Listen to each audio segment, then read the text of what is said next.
नमस्कार दोस्तों, नमन प्रणाम।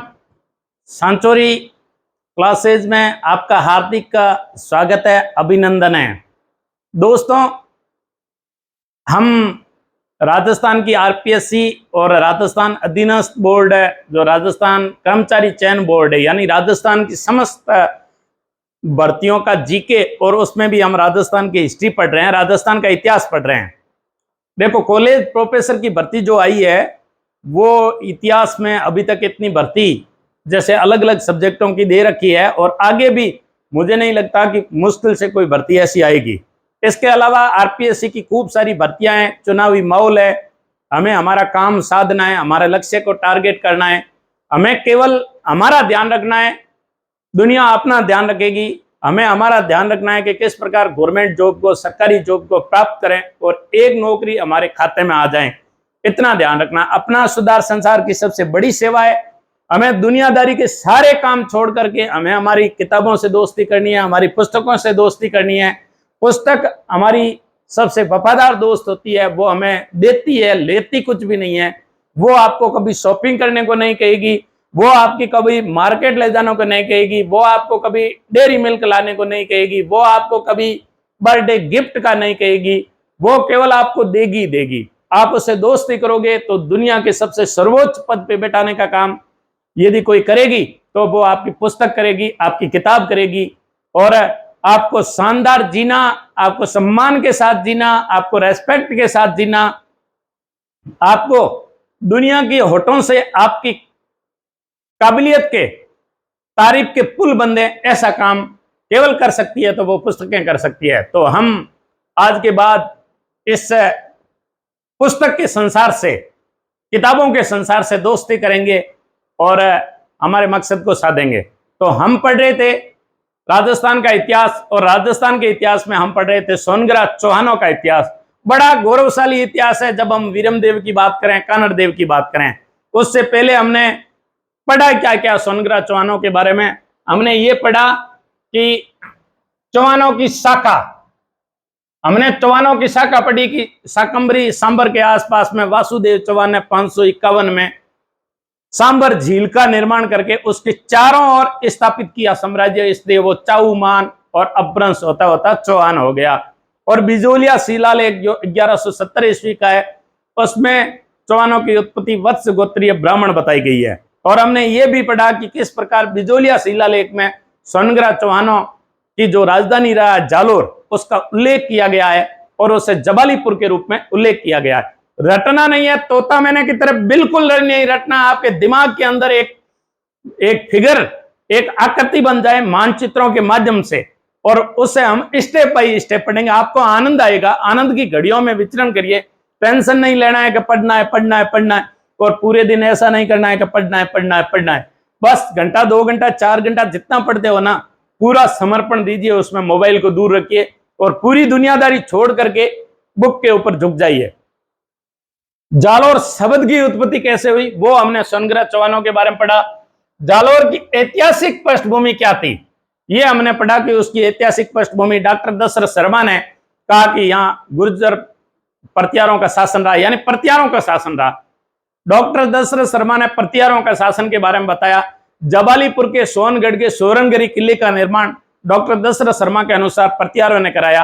नागभट्ट प्रथम और वत्सराज की राजधानी रहा प्रतिहारों में। ये doctor Dashrath Sharma the early Chauhan dynasty में बात कर रहा है। मैं आपको एकदम संक्षिप्त बताता हूं कि हमने पीछे क्या पढ़ा।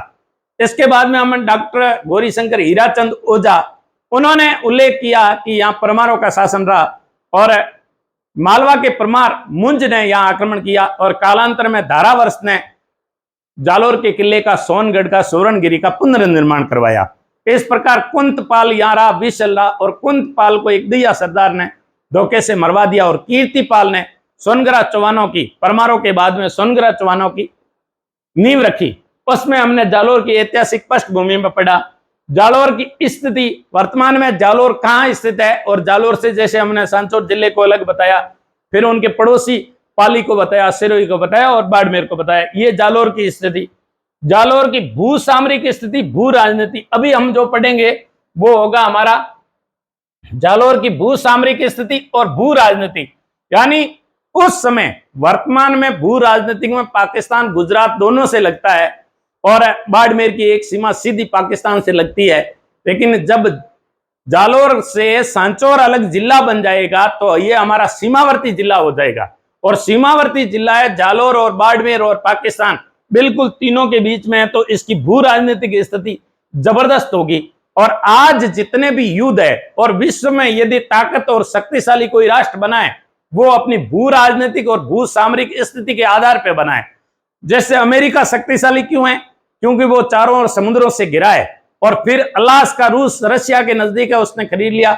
जगह जगह विश्व के अंदर उसके हवाई अड्डे हैं, उसके नौसैनिक अड्डे हैं, उसके सैनिक अड्डे हैं, और इस प्रकार उसने जगह जगह अपनी नेवल को स्थापित कर रखा है, और उन्होंने नाविक सैनिकों को छोड़ रखा है, और जगह जगह उन्होंने परमाणु हथियार अपने स्थापित कर रखे हैं। तो ये सामरिक दृष्टि से, भू राजनीतिक दृष्टि से अमेरिका शक्तिशाली है। और भू राजनीतिक दृष्टि से ही जैसे अजमेर में सर्वाधिक आक्रमण हुए, राजस्थान के अजमेर में सर्वाधिक आक्रमण हुए, उसका कारण क्या था? उसका कारण यह था कि कालांतर में क्या था कि अजमेर राजस्थान के मध्य पड़ता है, और जब राजस्थान के मध्य पड़ता है तो किधर से आप गुजरोगे? तो पहले ऊंटों पर, गधों पर, घोड़ों पर, बैलों पर, बैलगाड़ियों पर यात्रा करते थे, और एक स्थान से दूसरे स्थान जाने के लिए आज के समय की भांति फटाक से नहीं जाया जाता था, और बड़ा लाजवाब चलता था। और उस लाजवाब के साथ में, उस दल के साथ में रानियां भी होती थी, और उनके साथ में राशन पानी भी होता था। तो सेनाएं कई महीनों के बाद में वहां जा पहुंचती थी, कई दिनों के बाद में जा पहुंचती थी। तो ये कभी भी मोड़दार रास्ते से गुजरना उनके लिए आसान नहीं होता था। तो ये शॉर्टकट और सीधा रास्ता, पगडंडी वाला रास्ता और शॉर्ट रास्ता थे। तो अजमेर में सर्वाधिक गढ़बीटली पर, राजस्थान में सर्वाधिक, राजपूताना के सर्वाधिक किसी किले पर आक्रमण हुआ तो वो अजमेर पे हुआ, क्योंकि भू राजनीतिक दृष्टि से, भू सामरिक दृष्टि से उसका ऐतिहासिक बड़ा महत्व था। नेक्स्ट है जालोर के सोनग्रा चौहानों के इतिहास के स्रोत। हम किन किन स्रोत के माध्यम से पता कर सकते हैं कि जबालीपुर पर सोनग्रा चौहानों का शासन रहा? ये हम इतिहास के उन स्रोतों का उल्लेख अपन यहां करेंगे। फिर हम संस्थापक के बारे में पढ़ेंगे। आज का हमारा जो चैप्टर है, कीर्तिपाल के बारे में पढ़ेंगे, समर सिंह के बारे में पढ़ेंगे, उदय सिंह के बारे में पढ़ेंगे, चाचिंग देव के बारे में पढ़ेंगे, और सामत सिंह के बारे में पढ़ेंगे। इन राजाओं का वर्णन हम आज करेंगे। और इतिहास का, सोनग्रा चौहानों के इतिहास का सर्वश्रेष्ठ और सबसे इंपॉर्टेंट राजा है कानड़ देव और उसका बेटा वीरम देव। सोनग्रा चौहानों का स्वर्णिम काल कानड़ देव के काल को कहा जाता है, और कानड़ देव के काल को हम नेक्स्ट वीडियो में पढ़ेंगे। इससे पहले हमारा शॉर्ट वीडियो बन जाए कीर्तिपाल का, समर सिंह का, उदय सिंह का, चाचिंग देव का, सामंत सिंह का, जालोर की भू सामरिक स्थिति, भू राजनीति, जालोर के सोनग्रा चौहानों के ऐतिहासिक के स्रोत, अभिलेख और साहित्य दोनों में पढ़ेंगे, और संस्थापक कौन कौन है ये पढ़ेंगे। तो आइए हम शुरुआत करते हैं। आज के हमारा टॉपिक है कि जालोर की भू सामरिक स्थिति, भू राजनीतिक स्थिति। जालोर की भू राजनीतिक स्थिति क्या थी, भू सामरिक स्थिति क्या थी, यानी तत्कालीन सल्तनत काल में जालोर की क्या महत्ता थी। इस जमीन के टुकड़े को लोग प्राप्त करना चाहते थे, तो इसका क्या महत्व था, क्या कारण था कि जालोर को वो प्राप्त करना चाहते थे। तो ये हम जालोर के सोनग्रा चौहानों की ऐतिहासिक पृष्ठभूमि में पढ़ेंगे, और उसके बाद में हमें जालोर के इतिहास के स्रोत, अभिलेख कौन कौन से हैं जिनके माध्यम से हमें जालोर के सोनग्रा चौहानों की हमें ऐतिहासिक पृष्ठभूमि पता चलती है। फिर आता है साहित्य कौन कौन से, उनके बारे में हम जानकारी हासिल करेंगे। और फिर संस्थापक कीर्तिपाल, समर सिंह, उदय सिंह, चाचिंग देव, सामंत सिंह। तो इस प्रकार आइए हम हमारा पहला टॉपिक लेते हैं, जालोर की भू सामरिक स्थिति, भू राजनीतिक स्थिति। मेरे स्टेप बाय स्टेप पढ़ाने में आपको जो अध्ययन कराने का मेरा तरीका है, उस पे आपको कमेंट जरूर करना है, शेयर करना है, लाइक करना है। और यदि आपके काम की उपयोगी चीज है और आपके दिलो दिमाग पे मैंने एक छाप छोड़ी है, तो आप कमेंट बॉक्स में जाकर के कमेंट जरूर करना। प्लीज आप मेरी हेल्प इस बात के लिए कर सकते हैं कि आप कमेंट बॉक्स में जाकर के कमेंट कीजिए, वीडियो को अधिक से अधिक शेयर कीजिए। ये निःशुल्क कक्षाएं और आपका बिल्कुल इसमें नुकसान नहीं हो रहा है, उल्टा आप किसी का फायदा कर रहे हो। और लोक कल्याणकारी परोपकारी ये रास्ता है कि हम अच्छी बातों को दुनिया के दरवाजे तक, दुनिया के द्वार तक, दुनिया के गेट तक, दुनिया के दिलो दिमाग तक पहुंचाएं। ये भी आज का एक सोशल मीडिया का हमारा परोपकारिता का, कल्याणकारिता का कार्य है। आप प्याऊ लगाएं या नहीं लगाएं पानी की, लेकिन आप ज्ञान की अच्छी बातों को, और वो भी निःशुल्क, यदि किसी के द्वार तक पहुंचाते हो, तो ये पुराने जमाने के जो बंजारे होते थे, जो व्यापारी होते थे, और जितने बिजनेसमैन हुए थे, व्यापारी बढ़िया होते थे, वो बड़ी प्याऊ लगाते थे। और एक रास्ते से ऐतिहासिक दृष्टि से जब यात्रा की जाती थी, लोग धर्मशाला खोलते थे, सराय खोलते थे, पानी के टांके बनाते थे। तो आज का सोशल मीडिया का हमारा परोपकारिता, कल्याणकारी का ये रास्ता है कि निःशुल्क कक्षाओं को आगे बढ़ाएं और ज्ञान की बातों को आगे बढ़ाएं। क्या पता मेरी लैंग्वेज, मेरी भाषा आपको समझ में नहीं आ रही है और आपने किसी के द्वार पे पहुंचाया है, मेरी और उसके दिमाग की ट्यूनिंग मिल गई, मेरे और दिलों का तार उससे मिल गया, हो सकता है उसके लिए बहुत काम की चीज हो, बहुत उपयोगी चीज हो। तो आइए जालोर की भू सामरिक स्थिति, भू राजनीतिक स्थिति का महत्व पढ़ते हैं।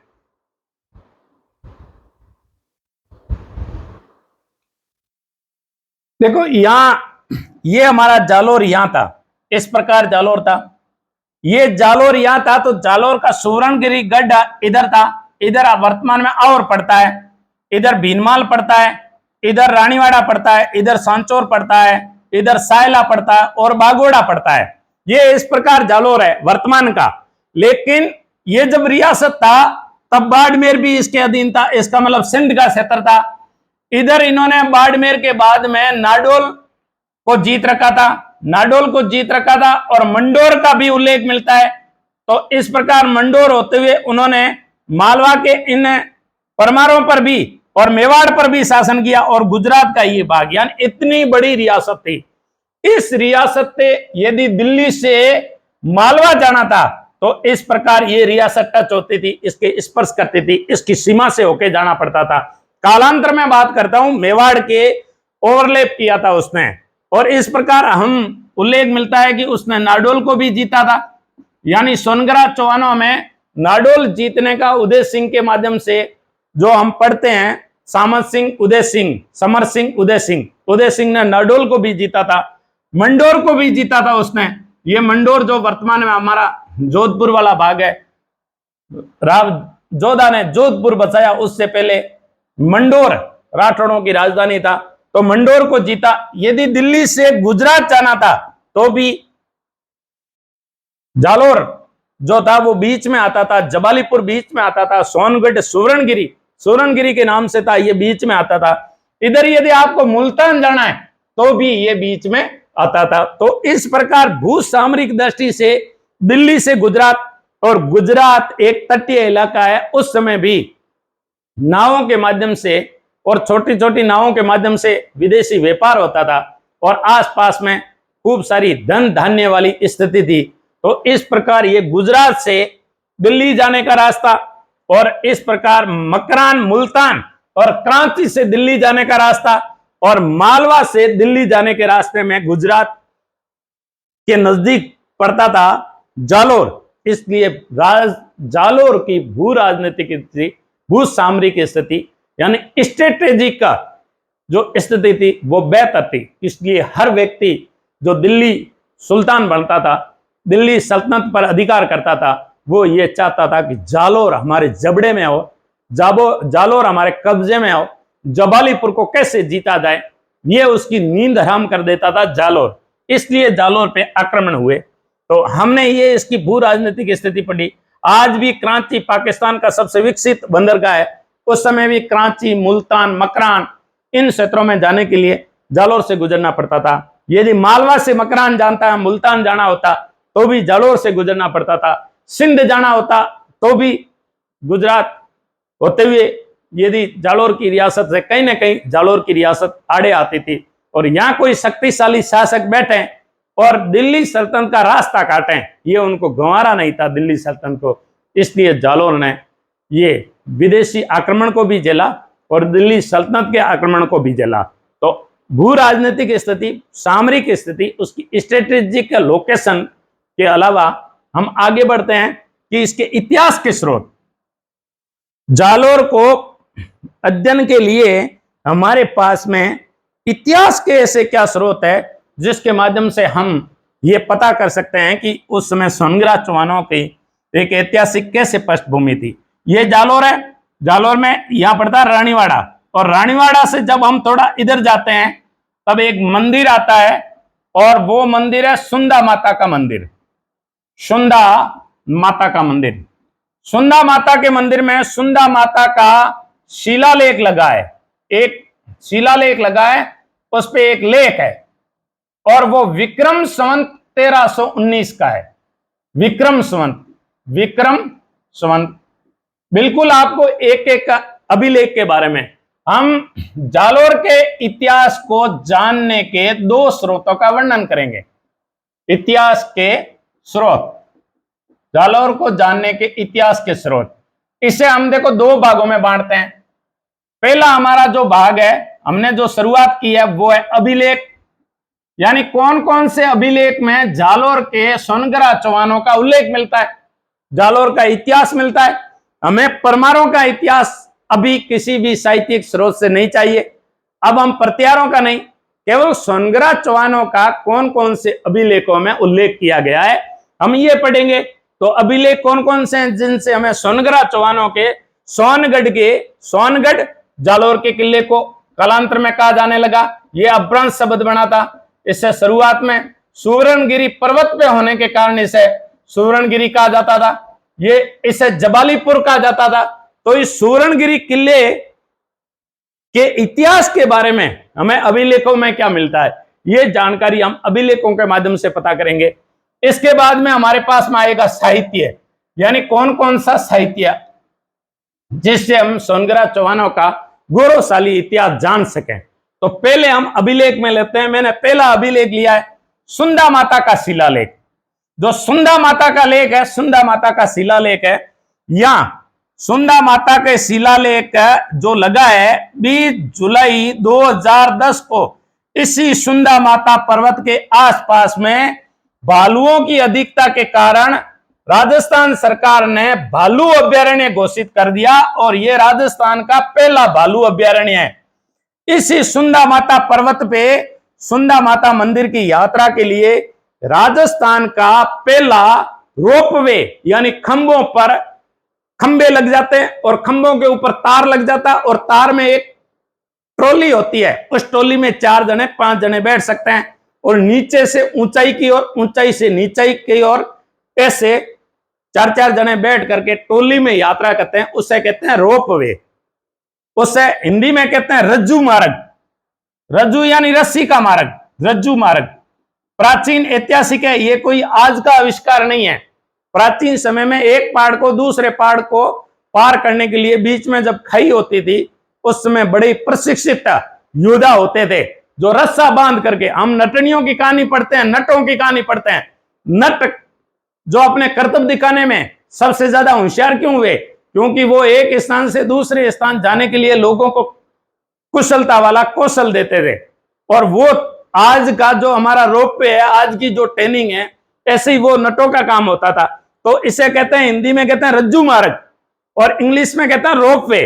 तो इस प्रकार सुंदा माता का शिलालेख 1319 ईस्वी का है, और 1319 ईस्वी के सुंदा माता शिलालेख में 2 राजाओं का उल्लेख मिलता है। एक ये मिलता है कि कीर्तिपाल को इस सुंदा माता शिलालेख में राजेश्वर की उपाधि दी गई है, कीर्तिपाल को। और कीर्तिपाल सोनग्रा चौहानों का संस्थापक था, उसको राजेश्वर की उपाधि किसमें दी गई है, सुंदा माता शिलालेख में उसे राजेश्वर की उपाधि दी गई है। दूसरा, कीर्तिपाल के बाद में जो दूसरा राजा आता है वो है समर सिंह, और समर सिंह के बाद में आता उदय सिंह। और उदय सिंह के समय इल्तुतमिश ने जालोर पर आक्रमण किया था। यहां दिल्ली सल्तनत का राजा था इल्तुतमिश। देखो स्टेप बाय स्टेप पढ़ना है बिल्कुल के हमें सुंदा माता शिलालेख में क्या जानकारी मिलती है। 2 जानकारियां इंपॉर्टेंट मिलती है। पहली जानकारी यह है कि कीर्तिपाल जो सोनग्रा चौहानों का राजा था, संस्थापक राजा था, उसको राजेश्वर की उपाधि दी है, यानी कीर्तिपाल को राजेश्वर कहा गया है। वो सुंदा माता शिलालेख में कहा गया है।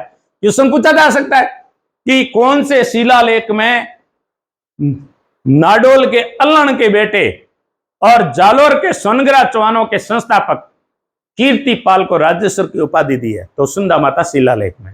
दूसरी इंपॉर्टेंट बात यह है कि उदय कीर्तिपाल के बाद में समर सिंह आते हैं और समर सिंह के बाद में उदय सिंह राजा होते हैं। और उदय सिंह की एक जबरदस्त बात लिखी है कि इल्तुतमिश ने दिल्ली से, इल्तुतमिश राजा ने जो सल्तनत काल का राजा था, ताकतवर राजा था, इसने इल्तुतमिश ने जालोर पर आक्रमण किया और बहुत दूरी और भयंकर मरुस्थल की गर्मी और दूर दूर तक पानी नहीं, पानी की कमी से कुलबुलाहट जो इल्तुतमिश की सेना में फैली, उसके होठ सूख के उसे प्राण पंगेरु उड़ने लगे।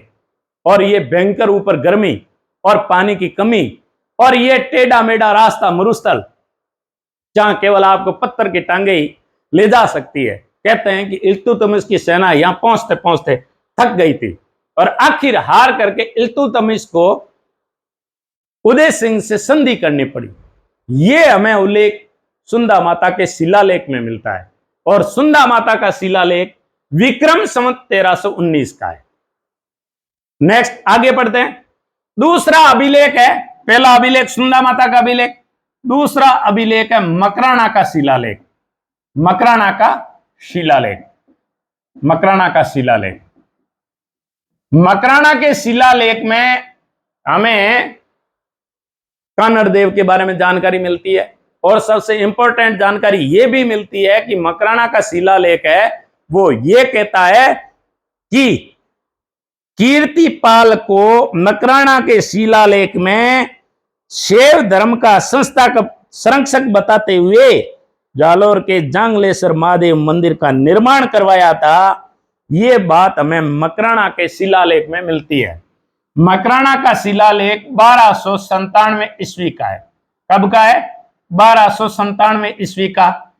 और मकराना का शिलालेख, मकराना के शिलालेख में इंपॉर्टेंट जो जानकारी मिलती है वो यह है कि जालोर का जो संस्थापक राजा है, अभिलेख दूसरा पढ़ रहे हैं और ये पढ़ रहे हैं कि इस अभिलेख में जानकारी ये मिलती है कि जो कीर्तिपाल था, कीर्तिपाल, कीर्तिपाल जिसने जालोर के सोनगरा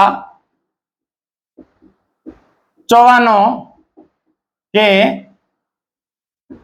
वंश और शासन को स्थापित किया, शासन को स्थापित किया, स्थापित किया, स्थापित किया। इसको कौन से धर्म का संरक्षक बोला गया है? शैव धर्म का संस्थापक, शैव धर्म का संरक्षक, सॉरी, शैव धर्म का संरक्षक किसे घोषित किया है? कीर्तिपाल को।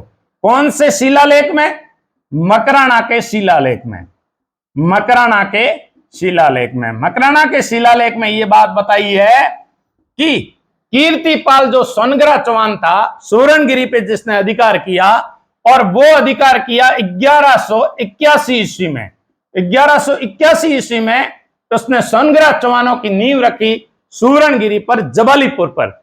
उस कीर्तिपाल को शैव धर्म का संरक्षक कहा गया है, यानी वो भगवान शिव का मतावलंबी था, वो भगवान शिव का अनुयायी था और शैव धर्म को संरक्षक देता था। ये बात हमें मकराना के 1297 ईस्वी के, और ये कब का है मकराना का शिलालेख?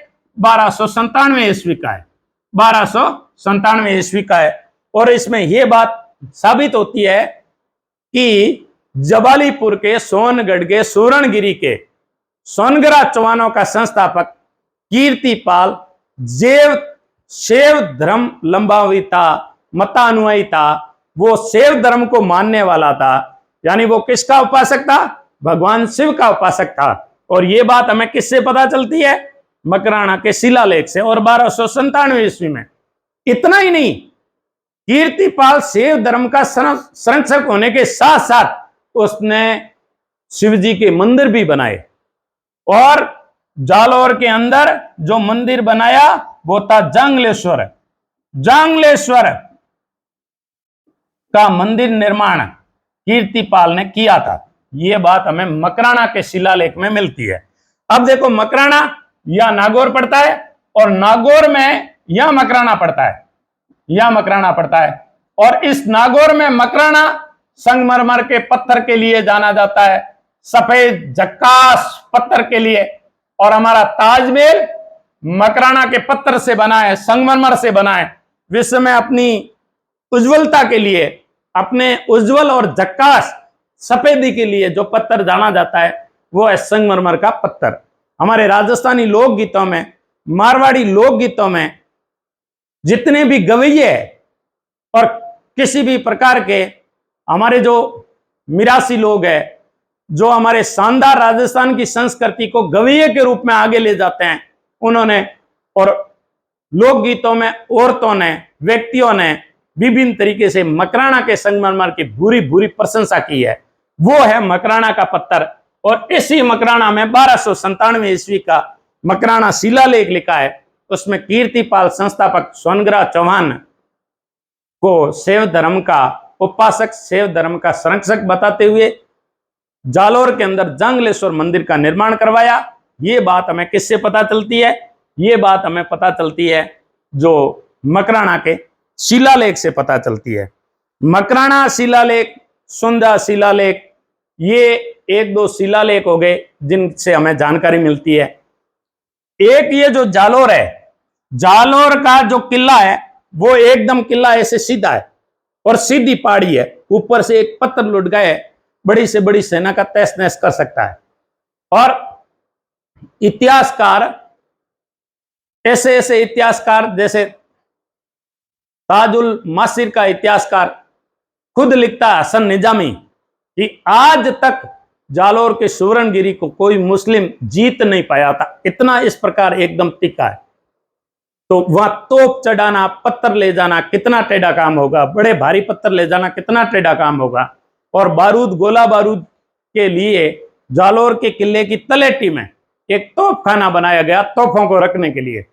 उस तोपखाने में एक लेख लिखा हुआ है, उससे भी हमें, जिसे जालोर के तोपखाने का शिलालेख कहा जाता है, उससे भी हमें सोनग्रा चौहानों के बारे में जानकारी मिलती है।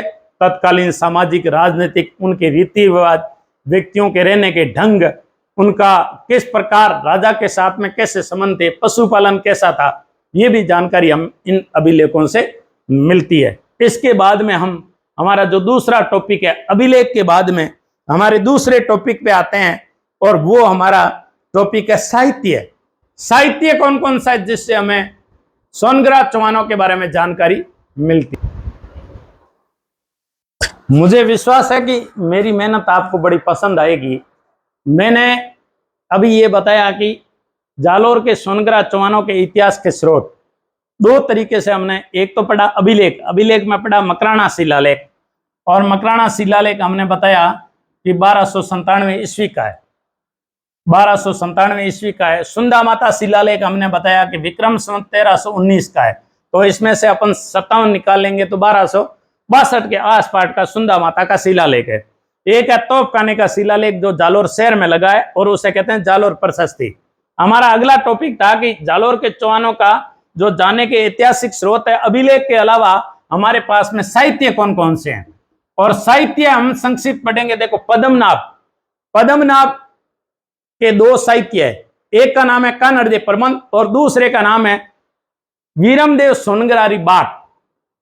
पद्मनाभ जो कानड़देव प्रबंध है वो 1455 ईस्वी में लिखा था, और ये जो उन्होंने लिखा वो विशाल नगर के राजा थे, उनके सानिध्य में लिखा, और ये खुद चौहान थे पद्मनाभ, और चौहानों के इसी सोनग्रा शाखा से आते थे। और उसमें उलुग खां जो अलाउद्दीन खिलजी के सेनापति था, और कानड़देव के समय, कानड़देव राजा हुआ वीरमदेव के पिताजी, और जो सामंत सिंह हुए हैं, सामंत सिंह के पुत्र, सामंत सिंह के पुत्र कानड़देव और वीरमदेव के पिताजी कानड़देव के बारे में कानड़देव प्रबंध में 1455 ईस्वी में विशाल नगर के जो राजा के सानिध्य में रहते हुए पद्मनाभ कवि है और खुद सोनग्रा चौहान है, उसने लिखा था। ये जिस भाषा में लिखा गया वो राजस्थानी और प्राचीन गुजराती है।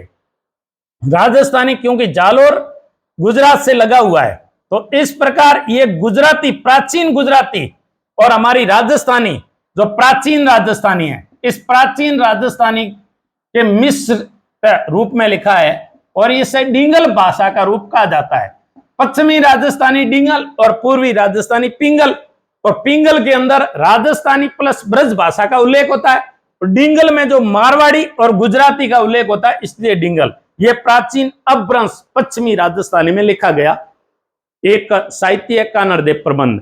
इसमें कानड़ देव के समय और वीरम देव के समय, यानी हमने जो राजा पढ़ रहे थे, कीर्तिपाल, समर सिंह, उदय सिंह, चाचिंग देव, सामंत सिंह, सामंत सिंह के बाद में कानड़ देव आता है और वीरम देव आता है। और इस प्रकार कानड़ देव और वीरम देव के समय दिल्ली के सुल्तान अलाउद्दीन खिलजी का सेनापति था उलुग खां, उलुग खां और नुसरत खां। उसने गुजरात पर आक्रमण किया और सोमनाथ मंदिर को, जो समुद्र तट के किनारे है, विश्व प्रसिद्ध मंदिर है, सोमनाथ के मंदिर को तोड़ा और तोड़ करके उनकी मूर्तियों को वो दिल्ली ले जा करके अपने मस्जिदों की, दरगाहों की सीढ़ियां बनाना चाहता था और पैरों तले रोंदना चाहता था भगवान शिव जी की मूर्तियों को, भगवान शिव जी के मंदिर के अवशेषों को। तब कानड़ देव ने किस प्रकार जालोर से गुजरती हुई उलुग खां और नुसरत खां की सेना को मार भगाया और उनसे शिवलिंग छीन लिया। शिवलिंग छीन करके 5 मंदिरों में स्थापित करवाया। उन मंदिरों का उल्लेख पद्मनाभ ने कानड़ देव प्रबंध में किया है और कानड़ देव प्रबंध में पद्मनाभ ने उल्लेख करते हुए कानड़ देव के बारे में और वीरम देव के बारे में यह कहा है कि उस समय हिंदुस्तान के कोई भी राजा आंख उठा करके अलाउद्दीन खिलजी के बारे में बात नहीं कर सकता था, उससे आंखें नहीं मिला सकता था, जबकि कानड़ देव ने अपनी मान मर्यादा, असूल और सिद्धांत के नाम पे अलाउद्दीन खिलजी से झगड़ा मोल लिया और उलुग खां और नुसरत खां से भगवान शिव जी की मूर्तियों को, शिवलिंग को छुड़वाया।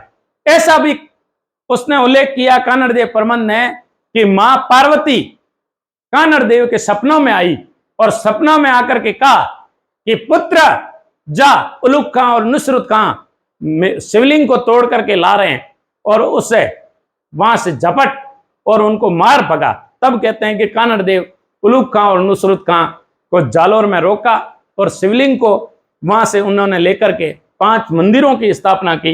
ये हमें पद्मनाभ के साहित्य कानड़ देव प्रबंध में मिलता है, जो 1455 ईस्वी में लिखा गया। देखो, कानड़ देव प्रबंध कभी भी हिंदुस्तान के सामने नहीं आता, लेकिन हिंदुस्तान के जो सामने लाने का श्रेय दिया जाता है वो एक जर्मन इंडोलॉजिस्ट थे, जॉर्ज बूलर। क्या नाम था? जॉर्ज बूलर। आपको समझ में आ रहा होगा मैं क्या कहना चाहता हूं और किस प्रकार। आपको बिल्कुल एकदम ठंडे दिमाग से पूरी कहानी का कंसेप्ट क्लियर करना है, जो आपको दूसरी बुक्स में या किसी विद्वान के माध्यम से पढ़ने को कम मिलेगा। मिल जाएगा, खूब सारे टीचर सब अच्छे होते हैं और सब मेहनत करते हैं, लेकिन मैंने कुछ एक्स्ट्रा मेहनत की होगी जो आपको मैं आप तक मेरे सोर्स है वो पहुंचाना चाहता हूं। जॉर्ज बूलर एक जर्मन इंडोलॉजिस्ट थे, जर्मन इंडोलॉजिस्ट थे जॉर्ज बूलर। जॉर्ज बूलर जब गुजरात की यात्रा पे थे, गुजरात में एक जिला है थराद, धानेरा, थराद, महसाणा, थराद है। थराद के एक पुस्तकालय में पश्चिमी अपभ्रंश राजस्थानी में लिखी हुई, डिंगल में लिखी हुई, प्राचीन गुजराती और प्राचीन राजस्थानी के मिश्रण में लिखी हुई कानड़ देव प्रबंध उनके हाथ में लगी। उन्होंने कानड़ देव प्रबंध को उठाया और राजस्थान यूनिवर्सिटी के प्रोफेसर को सौंपी और राजस्थान यूनिवर्सिटी के प्रोफेसर ने उनका अंग्रेजी में अनुवाद किया। जब अंग्रेजी में अनुवाद किया तो दुनिया ने कानड़ देव प्रबंध को पढ़ा, और दुनिया ने जब कानड़ देव प्रबंध को पढ़ा तब दुनिया के दिमाग में आई कि यार, वीरम देव और कानड़ देव ने, जो सोनग्राह चौहान थे, उन्होंने हिंदुस्तान की आन मान और मर्यादा के लिए कितना त्याग किया, और शैव धर्म के संरक्षक के रूप में जो कीर्तिपाल भी शैव धर्म का संरक्षक था और जंगलेश्वर मंदिर का निर्माण करवाया, उसमें किस प्रकार उसके पूर्वजों ने अपनी परंपरा को निभाया। और माँ पार्वती कैसे उसके सपनों में आई, और उरूक खान नुसरत खान से उसने शिवलिंग को छीन करके 5 मंदिरों की स्थापना की कानड़ देव ने, ये पद्म नाम की कानड़ देव प्रबंध साहित्य से पता चलती है। दूसरा, वीरमदेव सोनगरा की बात। वीरमदेव सोनगरा कानड़ देव का बेटा था, और वीरमदेव जब कहते हैं कि जालोर के अंदर कुश्ती के अंदर बड़ा उस्ताद था और दांव पेश अच्छा जानता था, उसने पंजू पायक नामक व्यक्ति से ये दांव पेश सीखे थे।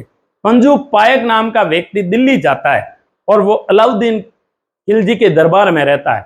वहां वो कहता है कि मुझे कोई हरा सकता है तो हिंदुस्तान का कोई भी कुश्तीकार रेसलर मुझे नहीं हरा सकता, मुझे कोई हरा सकता है तो वो कानड़ देव का बेटा वीरमदेव हरा सकता है। अब क्या, अलाउद्दीन खिलजी ने संदेशा भेजा, वीरमदेव को दिल्ली भेजा गया। वीरमदेव दिल्ली गया तो पंजू पायका जो था उसने अखाड़े के अंदर सबको पटकनी दे रखी थी और वो वीरमदेव का इंतजार कर रहा था। वीरमदेव अखाड़े में उतरा और देखते ही देखते उसने पंजू पायका को ऐसे आक्रमण किया कि पंजू पायका के प्राण पंखेरु उड़ गए।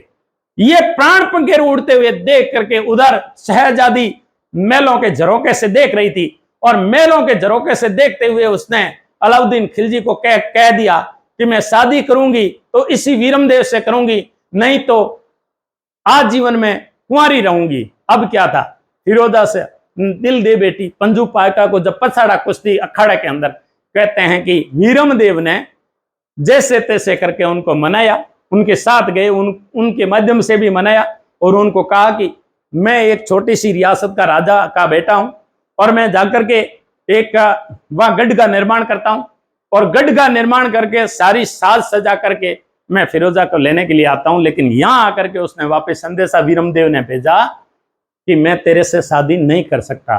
क्यों? क्योंकि कुल लाजे मामा लाजे भाटिया, कुल लाजे चौहान, जे मैं परणी जो त्रोकड़ी से तो पश्चिम उगे भान। ये पूर्व की तरफ सूरज भान भास्कर उगना छोड़ देगा जिस दिन मैं तुर्क से शादी करूंगा, ये पश्चिम में उगना शुरू कर देगा। तो इस प्रकार उसने मना कर दिया। ये बात हमें पद्मनाभ के वीरमदेव सोनगरा की बात से पता चलती है, उसमें ये ऐतिहासिक कथा लिखी गई है। मेरे कहने का मतलब यह है कि कानड़ देव प्रबंध में आखिर लिखा क्या है। कानड़ देव प्रबंध 1455 में लिखा, तो प्रकाश में कैसे आया कि थराद के एक पुस्तकालय में मिला था, जो जर्मन इंडोलॉजिस्ट था जॉर्ज बूलर इसे प्रकाश में लाया, और हमारे राजस्थान यूनिवर्सिटी के प्रोफेसर महोदय, नाम अभी मुझे याद नहीं आ रहा है, उन प्रोफेसर महोदय ने उनका अंग्रेजी में अनुवाद किया, और दुनिया ने जब पढ़ा तब कहते हैं कि पद्मनाभ के बारे में कह उठी दुनिया कि वाह, और राजा हो तो कानड़ देव और बेटा हो तो वीरमदेव। तो इस प्रकार वीरमदेव सोनगरा की बात और कानड़ देव प्रबंध हमें पद्मनाभ के साहित्य से, सोनगरा चौहानों की, सोनगढ़ के किले के चौहानों की, सूरनगिरी के किले के चौहानों की जानकारी हमें मिलती है। मूर्णनाथ नैन सिंह, जसवंत सिंह राठौड़ जो जोधपुर के राजा थे, उनका दरबारी कवि था। उन्होंने 2 साहित्य लिखे, मारवाड़ा प्रगनारी विगत और मूर्णनाथ नैन सिंह की ख्यात।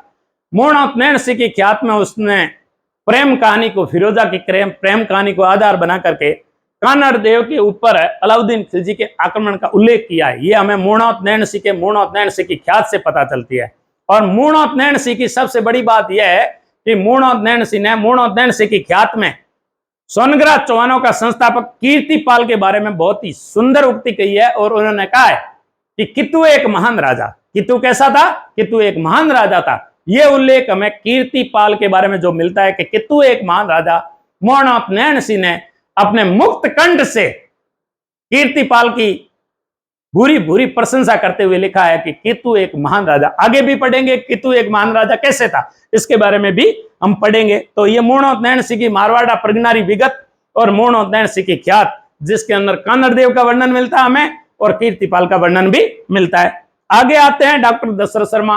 डॉक्टर दशरथ शर्मा ने तो अपना पूरा जीवन ही चौहानों की उत्पत्ति वंशावली पे लगा दिया। The early Chauhan dynasty, doctor Dashrath Sharma की बहुत सुंदर कहानी है, पुस्तक है, जिसके अंदर उसने अध्यायवार और अपनी रिसर्च का, अपनी पीएचडी के अंदर थीसिस का, और उन्होंने अपना एक जीवन लगाया। ऐसे साहित्यकार को, ऐसे लेखक को डॉक्टर दशरथ शर्मा राजस्थानी साहित्यकारों का पर्याय है। डॉक्टर गौरीशंकर हीराचंद ओझा की पुस्तक से भी हमने पता लगता है उन्होंने सोलंकियों का इतिहास, बीकानेर के राठौड़ों का इतिहास, मेवाड़ का इतिहास, उन्होंने अलग अलग रियासतों का, डूंगरपुर का इतिहास, प्रतापगढ़ का इतिहास, बांसवाड़ा का इतिहास, खूब सारी इतिहास की पुस्तकें लिखी। और ये हमारे अजमेर जो संग्रहालय था, म्यूजियम था, उनके ये अभिलेखागार के जो अध्यक्ष भी रहे, चेयरपर्सन के रूप में उन्होंने भूमिका निभाई। एक फारसी इतिहासकार है फरिश्ता, फरिश्ता से भी हमें जानकारी मिलती है। और हसन निजामी की किताब ताजुल मासिर से भी हमें सोनगरा चौहानों के बारे में जानकारी मिलती है। तो इस प्रकार ये चौहानों की, जालोर के सोनगरा चौहानों के इतिहास के स्रोत हमें किन किन से पता चलता है, संक्षिप्त एक बार और बता देता हूं, आप स्क्रीनशॉट लो। उससे पहले बताता हूं कि हमें दो तरीके से पता चलता है, अभिलेखों के माध्यम से और साहित्य के माध्यम से। और तीसरा आपको बताता हूं कि सिक्कों के माध्यम से भी पता चलता है, क्योंकि जो हमारे अजमेर के, शाकंभरी के, सांबर के जो चौहान थे और अजमेर के जो चौहान थे, अजमेर का जो अंतिम हिंदू शासक था और पृथ्वीराज चौहान का एक सिक्के के ऊपर फोटो और पीछे मोहम्मद शाम लिखा हुआ। तो विभिन्न प्रकार के सिक्कों से भी हमें जानकारी मिलती है। देखो अभिलेखों में मकराना शिलालेख 1297, सुंदा माता का शिलालेख विक्रम संवत 1319 और ईस्वी 1262 होगा। 57 हम माइनस कर देंगे। तोपखाने का शिलालेख जिसे जालोर प्रशस्ति कहते हैं, ये तो हो गए शिलालेख। और साहित्य में हमें मिलता पद्म नाम के दो साहित्य, एक कानड़देव प्रबंध जो 1455 में लिखा था और एक वीरमदेव सोनगरारी बात, ये लिखी गई थी पद्म नाम के माध्यम से, इनसे पता चलता है। फिर मूर्णोत नैन सिक्की दो, मारवाड़ा प्रगनारी विगत और मूर्णोत नैन सिक्की ख्यात। कौन नहीं जानता, जो उन्होंने साहित्य लिखा उसे राजस्थान का गजेटियर कह दिया जाए तो भी कम है। मूर्णोत नैन सिंह जसवंत सिंह के दरबारी थे, उनके मुख से ही सोनगरा चौहानों के संस्थापक कीर्तिपाल के बारे में लिखा कि कितु एक महान राजा। डॉक्टर दशरथ शर्मा की द अर्ली चौहान डायनेस्टी पुस्तक से हमें पूरे चौहानों के बारे में जानकारी मिलती है। डॉक्टर गौरीशंकर हीराचंद ओझा राजस्थान के इतिहास के सच्चे पिता में कह दिया जाए, कर्नल जेम्स टोड के बाद। और गौरीशंकर हीराचंद ओझा ने इतिहास में जितनी जानकारी उन्होंने इकट्ठी की है और जितनी मेहनत की है, कोई इतिहासकार नहीं कर पाया। डॉक्टर गौरीशंकर हीराचंद ओझा, आप सिरोही के रोहिड़ा गांव के रहने वाले थे और आपने इतिहास के ऊपर अपना पूरा जीवन समर्पित कर दिया। इतिहास के लिए कोई जिया तो वो डॉक्टर गौरीशंकर हीराचंद ओझा, सिरोही के रोहिड़ा के रहने वाले व्यक्तित्व ने अपना जीवन जिया। फरिश्ता, जिसने खूब सारे कन्नड़देव जो राजा थे और वीरमदेव थे, इनके बीच में अलाउद्दीन खिलजी का युद्ध क्यों हुआ उसका कारण फरिश्ता ने अपनी पुस्तक में लिखा है। हसन निजामी, जिसने ताजुल मासिर लिखा, ये साहित्य संक्षिप्त रूप से हमें। अब हम पढ़ेंगे कि इनके राजाओं की स्थिति, यानी राजा कौन कौन थे, उनकी सामाजिक, सांस्कृतिक, राजनीतिक उपलब्धि के साथ साथ में हम राजाओं का एक अलग वर्णन करेंगे कि किस प्रकार। देखो सबसे पहले जो राजा आता है वो है सोनगरा चौहानों में, सोनगरा चौहानों का वंश। क्या पढ़ेंगे हम? सोनगरा चौहानों का वंश, सोनगरा चौहानों का वंश। सोनगरा चौहानों का वंश देखो सबसे पहले आता है कीर्तिपाल। कौन आता है? कीर्तिपाल। ये कीर्तिपाल सबसे पहले शासक था। उसके बाद में आता है समर सिंह। समर सिंह समर सिंह समर सिंह के बाद में जो आता है वो आता उदय सिंह। उदय सिंह उदय सिंह, ये इनका वंश वृक्ष है, उदय सिंह। उदय सिंह के बाद में आता है चाचिंग देव। चाचिंग देव चाचिंग देव और चाचिंग देव के बाद में आता है सामंत सिंह। सामंत सिंह सामंत सिंह और सामंत सिंह के बाद में आता है कानड़देव। कानड़देव और कानड़देव के बाद में आता है वीरमदेव। वीरमदेव अलाउद्दीन खिलजी के आक्रमण के साथ में ये इंपॉर्टेंट है, थोड़ा ज्यादा इंपॉर्टेंट है। राजस्थान के हर एग्जाम में पूछा जाता है, हर परीक्षा में कानड़देव और वीरमदेव के, अलाउद्दीन खिलजी के युद्ध के बारे में पूछा जाता है। जालोर के किले पे अलाउद्दीन खिलजी ने कब आक्रमण किया ये पूछा जाता है। इनका वीडियो हम अलग से बनाएंगे। पहले हम पढ़ते हैं कीर्तिपाल। कीर्तिपाल कौन था? कीर्तिपाल, आइए इधर अपन देखते हैं। देखो ये जालोर है, जालोर से लगा हुआ यहाँ पाली है और पाली में यहाँ एक स्थान पड़ता है नाडोल। हमने ये पहले भी बताया कि यहाँ अजमेर पड़ता है और अजमेर से चौहानों की एक शाखा नाडोल आई। अजमेर से एक चौहानों की एक शाखा नाडोल आई और एक कहां गई, रणथंभौर गई, रणथंभौर गई। हमने पहले ये आपको पढ़ा चुके हैं, मैं आपको पहले ये बता चुका हूं कि सांबर में वासुदेव चौहान ने 551 ईस्वी में वासुदेव चौहान ने चौहानों की नींव रखी और वो भी सांबर झील का निर्माण करते हुए। हालांकि सांबर झील नेचुरल है, प्राकृतिक है, लेकिन ये बिजोलिया शिलालेख में उल्लेख आता है 1117 ईस्वी का है और वहां का श्रावक है लोलाट। लोलाट ने भगवान पार्श्वनाथ के मंदिर की दीवार पे लगाया था मंदिर और वहां एक टांका का कुंड का निर्माण किया, उसकी स्मृति में लगाया था। और उस बिजोलिया शिलालेख ये कहता है कि चौहानों की उत्पत्ति वत्स गोत्रीय ब्राह्मण से हुई है और वासुदेव चौहान ने चौहानों का संस्थापक माना जाता। 551 ईस्वी में उसने सांबर झील का निर्माण किया और उसके चारों ओर चौहानों के अस्तित्व के कारण चौमान कहा जाने लगा। हमने ये भी पढ़ा कि नाडोल को नड्डूल कहा गया, वहां सांचौर को सत्यपुर कहा गया, भीनमाल को श्रीमाल कहा गया, जालोर को जबालीपुर कहा गया, जो मांडलगढ़ है उसको मंडलपुर कहा गया। तो अलग अलग नाम हमें विज्यावली जिसको बिजोलिया कहा जाता है उनके नाम मिलते हैं। तो ब्याना को सरीपंत कहा गया, ये हमें बिजोलिया शिलालेख में मिलता है। तो बिजोलिया के शिलालेख में ही ये कहा गया है कि अजमेर से नाडोल। अब देखो आगे नाडोल, और नाडोल का एक राजा था अल्लण। अल्लण अल्लण का सबसे छोटा बेटा था कीर्तिपाल, सबसे छोटा बेटा था कीर्तिपाल। लाड लाड में कहते हैं ना कि लाडेला बेटा बिगड़ेल बेटा होता है, लेकिन यहां आपको उल्टा प्रतीत होगा कि बड़े बेटे को राजा बनाया जाता था और दूसरों को जागीरी दे दी जाती थी।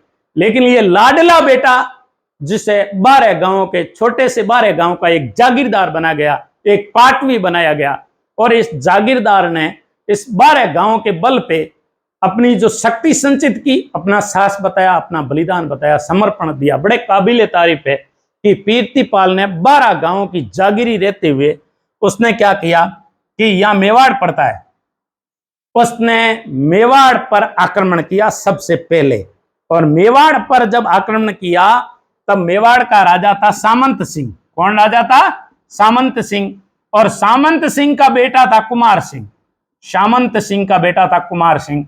और इधर गुजरात में चालुक्य नरेश थे। अब देखो कीर्तिपाल ने नाडोल में 12 गांवों का जागीरदार, छोटा सा जागीरदार, और वही बिगड़ेल और छोटा बेटा अल्लण का सबसे छोटा बेटा, अल्लण का सबसे छोटा बेटा और 12 जागीरी दी थी।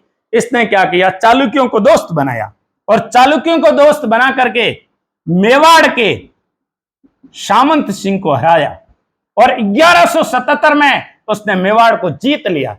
जब मेवाड़ को जीता तब चालुक्यों की आंखें खुली और मेवाड़ी सरदारों की आंखें खुली। मेवाड़ी सरदारों ने कहा कि यह सरासर धोखा है और यह हमारे साथ अन्याय है। उन्होंने क्या किया कि सामंत सिंह के बेटे कुमार सिंह को राजा बना दिया। जब कुमार सिंह को राजा बना दिया तब कुमार सिंह को राजा बना करके मेवाड़ी सरदारों ने चालुक्यों के साथ में दोस्ती कर ली और चालुक्यों के साथ में दोस्ती करके मेवाड़ी सरदारों ने कीर्तिपाल को भगा दिया। जब मेवाड़ी सरदारों ने कीर्तिपाल को भगाया तब उस समय चालुक्यों के सामंत थे मेवाड़ पे। ये जो चालुक्य थे इनके चालुक्यों के सामंत सुवर्णगिरी पर, जबालीपुर पर परमार थे और ये चालुक्यों के सामंत के रूप में परमार यहां राज करते थे। और कुंतपाल का राजा था, परमारों का कुंतपाल था और कुंतपाल के साथ में एक दैया सरदार रहता था। उस दैया सरदार को कीर्तिपाल ने अपनी तरफ मिलाया और कीर्तिपाल ने मन में यह धार लिया था कि 12 गांवों की जागीरी को मुझे एक राज्य में बदलना है, एक रियासत में बदलना है, एक देश में बदलना है। और कैसे बदलें? जब सामंत सिंह को हरा करके चालुक्यों की सहायता से मेवाड़ पर आक्रमण किया तो मेवाड़ी सरदारों ने कुमार सिंह को राजा बना करके चालुक्यों से दोस्ती कर ली और कीर्तिपाल को भगा दिया। अब कीर्तिपाल की नजर जबालीपुर थी, सुवर्णगिरी पर थी, सोनगढ़ पर थी और कीर्तिपाल ने जो चालुक्यों के सामंत परमार और परमार में कुंतपाल को मार भगाया और मार भगा करके जालोर के किले पर 1181 ईस्वी में कब्जा कर लिया। इस प्रकार 1181 ईस्वी में सोनगढ़ चौहानों की नींव जालोर के किले पर रखी गई। और किसने रखी? कीर्तिपाल ने रखी। कीर्तिपाल ने 1181 ईस्वी में परमारों को भगा करके, कुंतपाल को भगा करके, और इस प्रकार जालोर के किले जोबालीपुर पर, सुवर्णगिरी पर चौहानों की नींव रखी और सोनगरा चौहान वंश प्रारंभ किया कीर्तिपाल ने 1181 ईस्वी में। लेकिन होनी को कौन टाल सकता है? कोई नहीं टाल सकता। जो होनी होगी वो होकर के रहेगी। अचानक एक साल बाद में 1182 में कीर्तिपाल संसार छोड़ करके चले गए और एक शून्य की स्थिति आ गई। और कीर्तिपाल के बाद में राजा किसे बनाया जाए, इस बात को लेकर के, क्योंकि कीर्तिपाल एक बड़ा ही साहसी और एक महान राजा था, तो इस प्रकार समर सिंह को राजा बनाया गया। और समर सिंह 1182 से लगा करके 1205 तक सुवर्णगिरी का राजा रहा, सुवर्णगिरी का राजा। और कीर्तिपाल की इस प्रकार 1182 में मृत्यु हो गई। 1181 में सोनगरा चौहानों की 1181 में सोनगरा चौहानों की नींव रखी, और वो भी परमारों को हरा करके। ये हमने पहले पढ़ा था कि गौरीशंकर हीराचंद ओझा ने मुंज के बाद में धारावरस ने जालोर के किले की जो प्रकोटा है उसका पुनर्निर्माण करवाया, किले का पुनर्निर्माण करवाया। और कुंतपाल जो जालोर का शासक था और बीसल सिवाना का शासक था, ये हमने गौरीशंकर हीराचंद ओझा के माध्यम से परमारों का किस प्रकार शासन था ये हमने बताया। कीर्तिपाल ने 1181 में सोनगरा चौहानों की नींव रखी और एक साल बाद में 1182 में संसार छोड़ के चले गए। तो कीर्तिपाल के बाद में उनका बेटा समर सिंह राजा बना। समर सिंह ने 1182 से 1205 ईस्वी में शासन किया। कीर्तिपाल के बारे में हमने बताया कि मारवाड़ के प्रगनारी विगत और मूर्णोत्नयन सिंह की ख्यात मूर्णोत्नयन सिंह ने लिखी, और उनको जबरन अपने मुख से कहना पड़ा, उसके साहस, शौर्य और बलिदान समर्पण के आगे उनको कहना पड़ा। राठौड़ों का वो अधीनस्थ कर्मचारी होते हुए, अधीनस्थ कवि होते हुए, कवि कभी भी अपनी कलम को, आज जैसे मीडिया चौथा स्तंभ है, आज मीडिया दबाए तब जाकर के ये देश में मांग उठ रही है कि हमारे लोकतंत्र का चौथा स्तंभ दबाए। और उस समय कवि जो होते थे वो राजा को किसी न किसी माध्यम से बात पहुंचा देते थे। तो कीर्तिपाल इतना महान राजा रहा होगा, तभी तो उसने कहा, मूर्णोत्नयन सिंह ने अपनी कलम के माध्यम से उसकी वीरता का उल्लेख करते हुए कहा होगा, उसके महान कार्यों का उल्लेख करते हुए कहा है कि तू एक महान राजा। मैंने ये भी बताया कि मकराना के शिलालेख में जो 1297 ईस्वी का है, मकराना के शिलालेख में उससे शैव धर्म का संस्थापक और जांगलेश्वर मंदिर का निर्माण करता भी बताया है। मैंने ये भी बताया कि सुंदा माता के पर्वत जो शिलालेख है उसमें कीर्तिपाल को जो है राजेश्वर की उपाधि दी गई। राजेश्वर कौन से शिलालेख में कहा गया? सुंदा माता शिलालेख। सुंदा माता शिलालेख विक्रम संवत 1319, यदि 57 घटाएंगे तो 1262 ईस्वी हो जाएगी। इस प्रकार 1262 और 1319 के विक्रम संवत के शिलालेख में कीर्तिपाल को राजेश्वर की उपाधि सुंदा माता शिलालेख में दी गई है। तो इस प्रकार कीर्तिपाल के बाद में आते हैं समर सिंह। समर सिंह भी एक साहसी राजा था, और समर सिंह जो एक साहसी राजा था 1182 में ईस्वी में इसने शासन प्रारंभ किया। समर सिंह के समय किसी भी प्रकार का जालोर के किले पे मुस्लिम आक्रमण नहीं हुआ। जालोर के किले पे मुस्लिम आक्रमण समर सिंह के काल पे नहीं हुआ। और ये समर सिंह एक ऐसा पहला अब सोनगरा चौहानों का राजा था जिसने अपना राज्याभिषेक जालोर के किले में करवाया।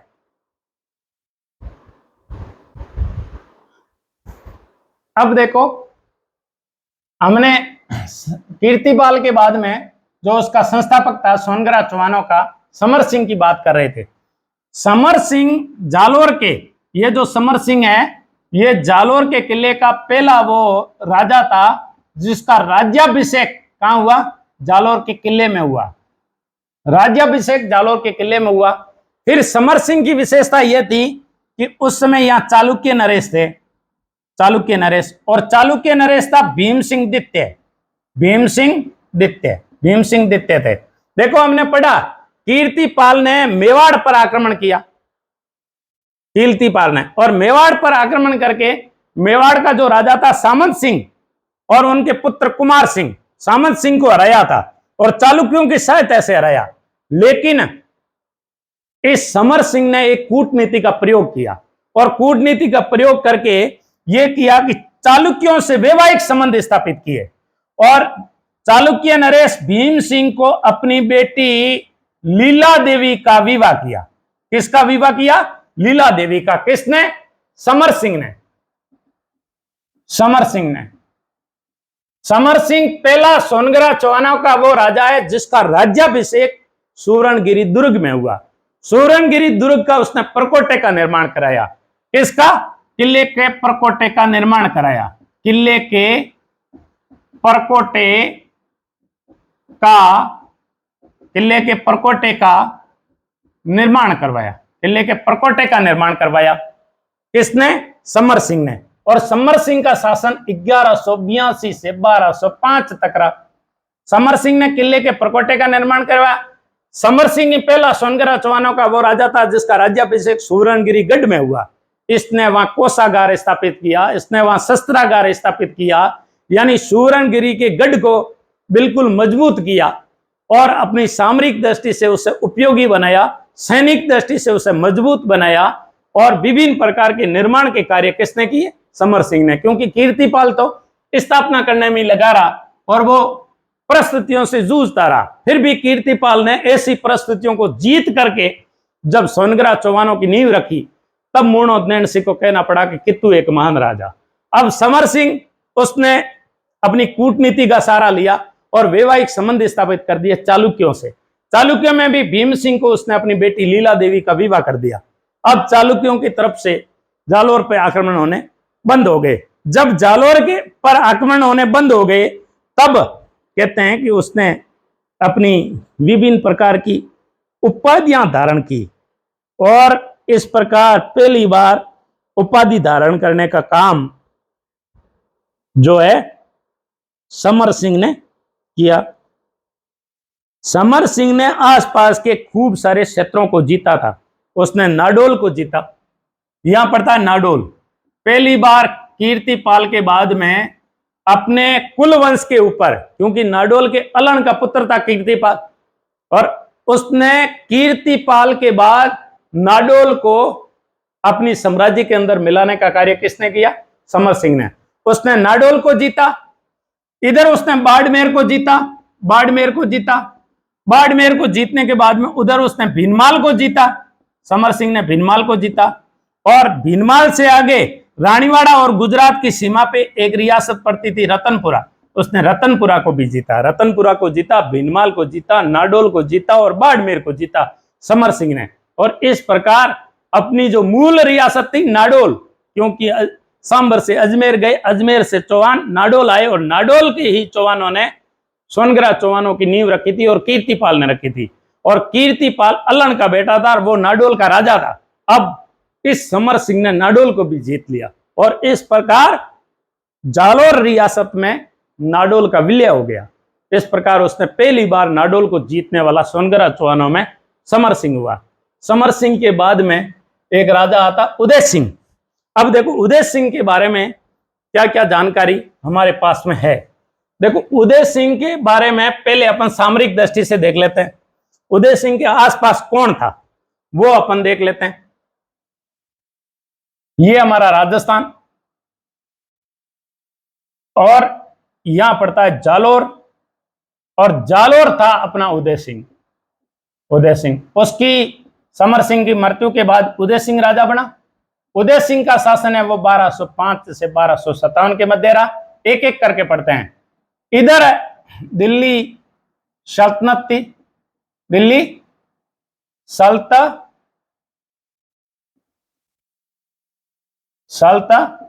थी, इधर दिल्ली सल्तनत थी।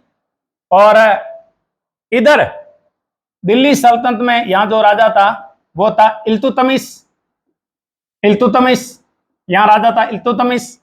इधर मेवाड़ रियासत थी, मेवाड़ रियासत का राजा था जत्र सिंह। मेवाड़ राजा का रियासत का राजा था जैत्र सिंह, और इधर थे चालुक्य, इधर चालुक्य थे। और ये जानकारी हमें सुंदा माता के शिलालेख से मिलती है कि दिल्ली का जो सुल्तान था इल्तुतमिश, उसने 1228 ईस्वी में जालोर पर दिल्ली से चला, 1228 ईस्वी में वो दिल्ली से चला और जालोर पर आक्रमण किया। कब? 1228 में।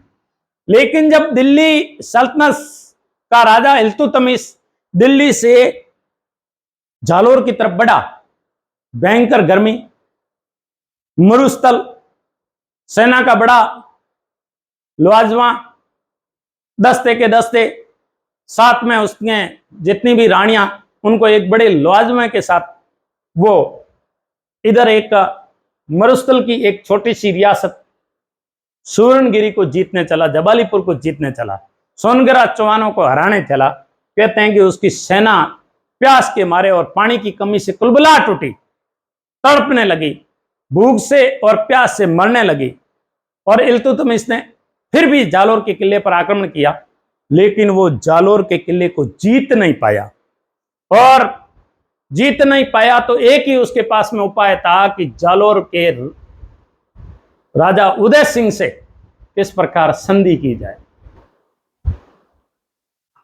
अब देखो, जब उदय सिंह से जीत नहीं पाया इल्तुतमिश, तब उसने खूब दिनों के बाद घेरा उठाने की सोची और एक सम्मानजनक संधि करके वापस दिल्ली लौट आया।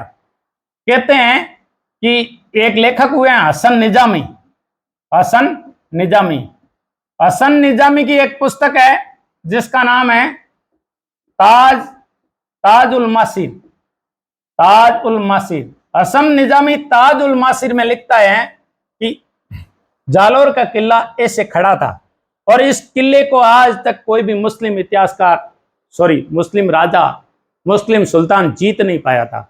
और आखिर खींच करके, हार करके, खिंचानी बिल्ली खंबा नोचे, इल्तुतमिश वापिस अपनी दिल्ली की तरफ चला। अब पड़ोस में गुजरात का राजा था लवण प्रसाद, चालुक्य नरेश था लवण प्रसाद। उदय सिंह ने लवण प्रसाद को हरा दिया। लवण प्रसाद को हरा करके उसने लवण प्रसाद से सांचौर हासिल किया, भीनमाल हासिल किया, नाडोल हासिल किया, इधर उसने मंडोर को भी जीता। इस प्रकार उदय सिंह ने अपने आसपास के साम्राज्य को सर्वाधिक बढ़ाया। इधर थे मेवाड़ का जैत्र सिंह, और मेवाड़ के जैत्र सिंह का बेटा था तेज सिंह। जो हम जब राजस्थान की कला और संस्कृति पढ़ते हैं और राजस्थान की जब चित्रकला पढ़ते हैं, राजस्थान की चित्रकला के अंदर हम जब वर्णन पढ़ते हैं मेवाड़ की चित्रकला, मेवाड़ की चित्रकला में एक उल्लेख आता है तेज सिंह। मेवाड़ के राजा तेज सिंह के समय मेवाड़ की चित्रकला शैली विकसित होना प्रारंभ हुई। उस तेज सिंह की जब बात आती है, वही जैत्र सिंह का बेटा था तेज सिंह। इस तेज सिंह के साथ उदय सिंह ने अपनी पोत्री का विवाह किया, और वो भी कौन थी? रूपा देवी। अपनी पोत्री रूपा देवी का विवाह उदय सिंह ने तेज सिंह के साथ किया, जो जैत्र सिंह का बेटा था। इस प्रकार जैत्र सिंह के बेटे तेज सिंह के साथ में उदय सिंह ने अपनी पुत्री रूपा देवी का विवाह करके मेवाड़ी सरदारों के साथ में दोस्ताना व्यवहार स्थापित किया। लवण प्रसाद को उसने हराया, इल्तुतमिश को उसने दिल्ली के सुल्तान को मुंह की खिलाई, तब उसने मंडोर को भी जीता। और इल्तुतमिश के बाद में दिल्ली सल्तनत पर जो नासुरुद्दीन महमूद राजा हुए, इसने नासुरुद्दीन महमूद को भी हराया। जब इल्तुतमिश के बाद में नासुरुद्दीन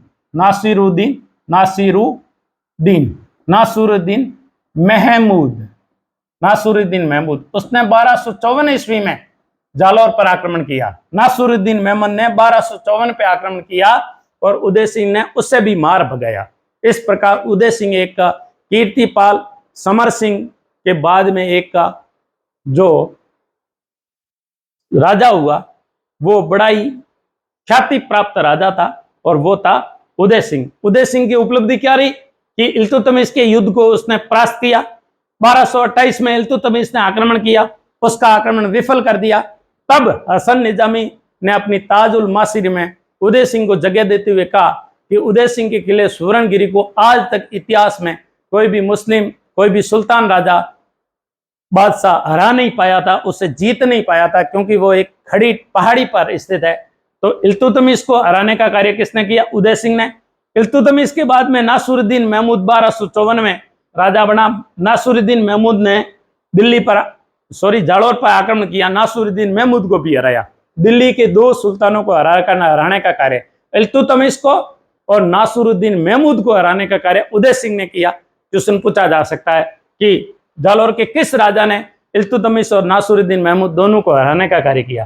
फिर अपने पड़ोस में जो जैतर सिंह था, मेवाड़ी था, मेवाड़ के साथ में उसने जो सिसोदिया के साथ में, गेलोतन के साथ में एक शानदार संबंध स्थापित किए। जैतर सिंह के बेटे तेज सिंह के साथ में अपनी रूपा देवी पौत्री का विवाह करके अपने पड़ोस में शांत कर दिया और दोस्ताना व्यवहार किया। इधर कमजोर राजा था लवण प्रसाद चालुक्यों का, उसको हरा करके उसने खूब सारे क्षेत्र को, राधनपुर को जीता, उसने सांचौर को जीता, भिनमाल को जीता, नाडोल को जीता, मंडोर को जीता, आसपास के खूब सारे क्षेत्रों को जीतने का कार्य उसने लवण प्रसाद को हरा करके किया। फिर ह्वेनसांग ने अपनी पुस्तकों में एक राजा को जगह और दी है, वो है उदय सिंह। उदय सिंह के बारे में ह्वेनसांग लिखता है कि सोनग्रा चौहानों की जो, ऐसा कहा जाता है कि सोनग्रा चौहानों में इसकी उदय सिंह की छतरी कहाँ मिलती है? जो मिलती है, हालांकि सोनग्रा चौहानों में, ह्वेनसांग ने उल्लेख नहीं किया है, ये किसी राजा ने इसका उल्लेख किया है जो मेरे दिमाग से निकल गई है। हाँ, कालांतर में ह्वेनसांग के समय जो वृत्तांत जुड़े उसमें भी उसका उल्लेख मिल सकता है। मैंने कहीं पढ़ा है, लेकिन ये मेरी स्मृति से बाहर है, तो चलो इसको छोड़ देते हैं। कि उदय सिंह की छतरी है वो मैंने मेरे आंखों से देखी है, इसलिए बता देता हूँ। ह्वेनसांग ने चाहे उसने वृत्तांत का उल्लेख किया हो नहीं किया हो, लेकिन मैं मेरी आंखों से देखी हुई चीज को बता देता हूँ कि उदय सिंह की छतरी है वो जालोर के भिनमाल में स्थित है। तो इस प्रकार जालोर के भिनमाल में उदय सिंह की छतरी स्थित है। क्योंकि ये मैंने कहीं गाइड में पढ़ा होगा और मेरे दिमाग में रह गया होगा कि क्योंकि ह्वेनसांग तो हर्षवर्धन के काल में आया था और ये लगभग 1257 की अपन बात कर रहे हैं, क्योंकि उदय सिंह 1205 और 1257, तो 1257 में 629 ईस्वी में ह्वेनसांग आया था। उसके वृत्तांत में कैसे लिखा जाएगा कि उदय सिंह की छतरी भिनमाल में? ये कोई गाइडों में मैंने पढ़ा था और हो सकता है आपको भी कोई गाइडों में मिल जाए, तो आप नीचे कमेंट बॉक्स में कमेंट जरूर करना। बाद में बात आती है अपनी चाचिंग देव की, और चाचिंग देव के समय कोई मुस्लिम आक्रमण हुआ तो उनमें हुआ नासुरुद्दीन महमूद ने भी आक्रमण किया और बलबन ने भी आक्रमण किया। चाचिंग देव के समय दिल्ली सल्तनत से जालोर पर जो आक्रमण करने वाले व्यक्ति थे, देखो हो सकता है साफ करने में थोड़ा टाइम लगे हो, कई बार मैंने वीडियो को बंद करके भी साफ करने की कोशिश की है कि आपका टाइम बेकार नहीं हो। तो हम इधर जालोर पढ़ रहे थे और इधर हमारा दिल्ली था, और बात कर रहे हैं चाचिंग देव की। चाचिंग देव के समय बलबन राजा था दिल्ली सल्तनत का। उससे पहले हमने पढ़ा था उदय सिंह के समय नासुरुद्दीन था। नासुरुद्दीन महमूद और बलबन दोनों ने आक्रमण किया। किस पर? जालोर पर। लेकिन चाचिंग देव ने इन दोनों को हराया। चाचिंग देव ने इन दोनों को हरा के महाराजा धीराज की उपाधि धारण की। किसने की? चाचिंग देव ने महाराजा धीराज की उपाधि धारण की, और दूसरी उपाधि उसने धारण की वो थी महाराज कुल। ये हमें पढ़ने को मिलता है कि चाचिंग देव ने नासुरुद्दीन महमूद को हराया, बलबन को हराया, और फिर महाराजा धीराज और महाराज कुल की उपाधि धारण की। कीर्तिपाल के समय खुद संघर्ष चल रहा था। उसके बाद में जो समर सिंह आते हैं, समर सिंह के समय कोई मुस्लिम आक्रमण ऐसा बताते नहीं है। उदय सिंह के समय 2 मुस्लिम आक्रमण हुए, नासुरुद्दीन महमूद ने भी किया, इल्तुतमिश ने भी किया, और चाचिंग देव के समय भी 2 मुस्लिमों ने आक्रमण किया। एक नासुरुद्दीन ने, क्योंकि वो उदय सिंह से मोह की खाया हुआ था, तो उदय सिंह से हारा हुआ व्यक्ति नासुरुद्दीन महमूद था, उसने वापस जालोर के किले पे आक्रमण किया। नासुरुद्दीन महमूद के बाद में बलबन बना और सिजदा और पाबोज लागू करने वाला बलबन, जो इस प्रकार बलबन ने भी आक्रमण किया। इन दोनों को चाचिंग देव ने हराया और महाराजा धीराज और महाराज कुल की उपाधि धारण की। अब अगला राजा जो हमारा आता है वो आता है सामंत सिंह। और सामंत सिंह के समय ऐसा कहा जाता है कि बलबन ने जालोर पर आक्रमण किया और वो किया 1282 ईस्वी में।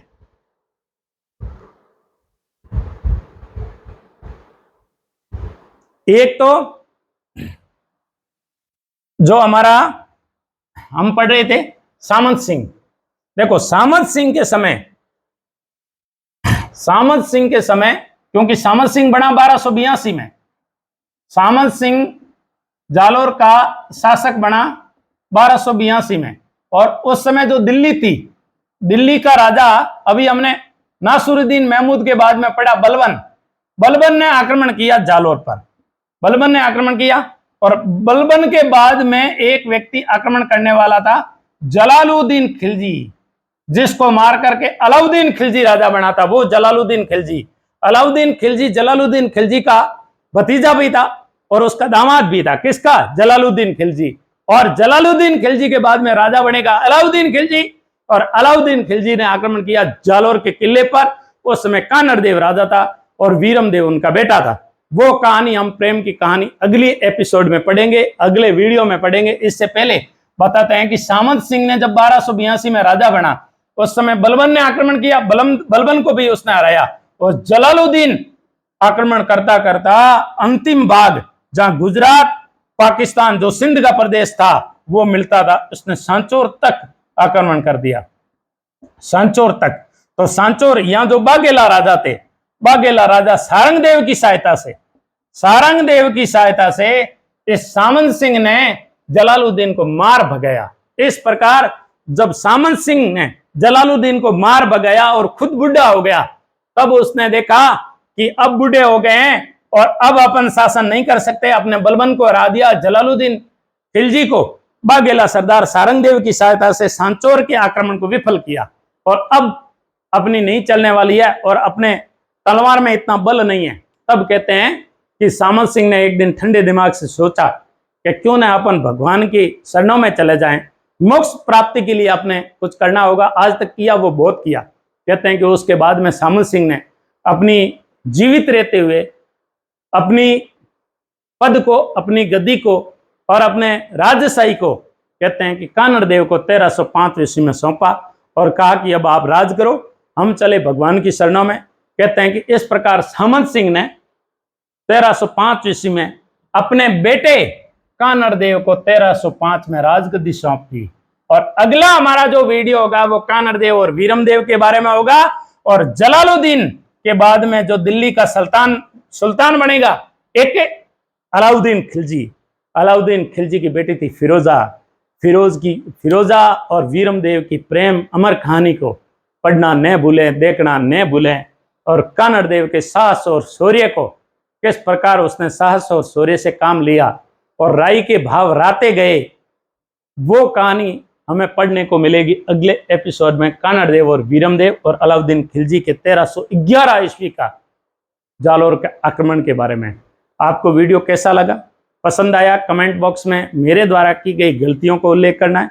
कमेंट बॉक्स में आपको कमेंट करना है, वीडियो को शेयर करना है, लाइक करना है। धन्यवाद। जय हिंद, जय भारत। अपना सुधार संसार की सबसे बड़ी सेवा है, तो सुधार में लगातार लगना है, क्योंकि समय किसी के कंट्रोल में नहीं है। समय गुजरेगा और इस प्रकार हमारा समय बुरा आ जाए, उससे पहले हम समय का सदुपयोग करके समय को हमारे पक्ष में कर लें। ये बात आज से हमें सोचनी होगी। जय हिंद, जय भारत।